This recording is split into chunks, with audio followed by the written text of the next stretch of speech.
Hello, welcome to D A solution. സാക്കിയുടെ പുതിയ business management ആപ്പാണ് സാക്കിയ ബിസിനസ് മാനേജ്മെൻറ്റ് എന്നുള്ളത്. ബിസിനസ് ഓണേഴ്സിന് ഇത് ഭയങ്കര ഹെൽപ്ഫുൾ ആയിരിക്കും. ലൈവ് ഡാറ്റ അവർക്ക് എപ്പോഴും കിട്ടുന്നതാണ്. അപ്പോൾ ഇത് കിട്ടാൻ വേണ്ടി നമ്മൾ പ്ലേ സ്റ്റോറിൽ നിന്ന് സാക്കിയ ബിസിനസ് മാനേജർ എന്നുള്ള ആപ്പ് ഡൗൺലോഡ് ചെയ്യുക. ഓപ്പൺ ചെയ്ത് ഇതാണ് ആപ്പ് ഫസ്റ്റ് ഇൻ്റർഫേസ് വരുന്നത്. ഇത് ടോട്ടലി ഇതൊരു ഡാഷ്ബോർഡാണ് വരുന്നത്. സെയിൽസ്, ഇൻവെൻട്രി, പർച്ചേസ് എന്നുള്ള 3 ഡാഷ്ബോർഡുകളാണ് വരുന്നത്. ഫസ്റ്റ് ഇൻവെൻട്രി സമ്മറിയാണ് വരുന്നത്. നമുക്ക് ഇവിടെ ഫിൽറ്റർ ചെയ്ത് എടുക്കാനുള്ള ഓപ്ഷൻ വരുന്നുണ്ട്. ഓക്കെ, നമുക്ക് ഫിൽറ്റർ ചെയ്തെടുക്കാൻ പറ്റുന്നുണ്ട്. ഇതിൻ്റെ ഒരു സമ്മറി നമുക്ക് ഡീറ്റെയിൽസ് കിട്ടണമെങ്കിൽ ഇവിടെ ക്ലിക്ക് ചെയ്താൽ മതി.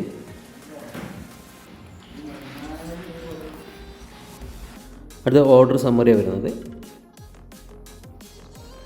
സെയിം അതുപോലെ തന്നെ ഗ്രാഫിക്കൽ രൂപത്തിൽ വരുന്നത്. ഇവിടെ ഈ വ്യൂ ചാനൽ ബ്രേക്ക് ഡൗൺ എന്നുള്ള എടുത്തു കഴിഞ്ഞാൽ നമുക്ക് കാണാം അതിൽ ഡയറക്റ്റ് സെയിൽ എത്ര, പോയിന്റ് ഓഫ് സെയിൽ എത്ര, ഓർഡർ വന്നിട്ടുള്ള ഒരു ഡീറ്റെയിൽസ് നമുക്ക് കിട്ടുന്നുണ്ട്. അടുത്ത സെഷൻ സമ്മറിയാണ് വരുന്നത്. അത് കഴിഞ്ഞാൽ ടോപ്പ് സെല്ലിംഗ് ഐറ്റത്തിൻ്റെ ഡീറ്റെയിൽസ് നമുക്കിവിടെ കിട്ടുന്നുണ്ട്.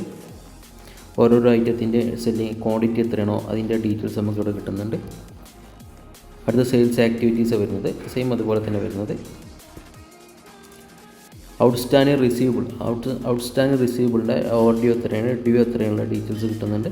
അതിൻ്റെ ഒരു എക്സൽ രീതിയിലുള്ള ഒരു ഫയൽ നമുക്ക് കിട്ടുന്നുണ്ട്. അടുത്ത് ഇൻവെൻട്രി എടുത്ത് നോക്കിയാൽ ഓൾ ഐറ്റത്തിൻ്റെ ഡീറ്റെയിൽസ് വരുന്നുണ്ട്. ഇൻആക്റ്റീവ് ഐറ്റം, ആക്റ്റീവ് ഐറ്റത്തിൻ്റെ. ഇപ്പോൾ ഇവിടെ ക്ലിക്ക് ചെയ്താൽ ആ ഐറ്റത്തിൻ്റെ ക്വാണ്ടിറ്റിയും ഡീറ്റെയിൽസും കാര്യം നമുക്ക് ഇവിടുന്ന് എല്ലാ ഐറ്റത്തിനും ഇവിടുന്ന് നിന്ന് കിട്ടുന്നുണ്ട്.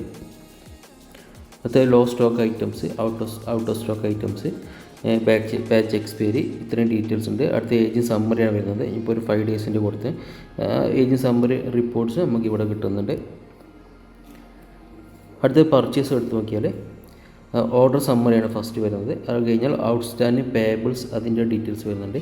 ഇനി അടുത്തൊരു റിപ്പോർട്ട്സ് എന്നുള്ളൊരു മൊഡ്യൂൾ വേറെ വരുന്നുണ്ട്. ഇതിൽ നമുക്ക് സെയിൽസിലെ റിപ്പോർട്ട്സുകൾ വരുന്നുണ്ട്. ഇപ്പം സെയിൽസിലാണ് sales by customer, sales items, ഈ റിപ്പോർട്ട്സ് വരുന്നുണ്ട്. Inventory reports, receivables, payment receivable, payables, purchase and expense, activity, ഇത്രയും ഡീറ്റെയിൽസ് നമുക്ക് ഈ ഒരു ആപ്പിൽ വരുന്നത്. ഓക്കെ, അപ്പോൾ ജസ്റ്റ് എല്ലാവരും ഒന്ന് ട്രൈ ചെയ്ത് നോക്കാം.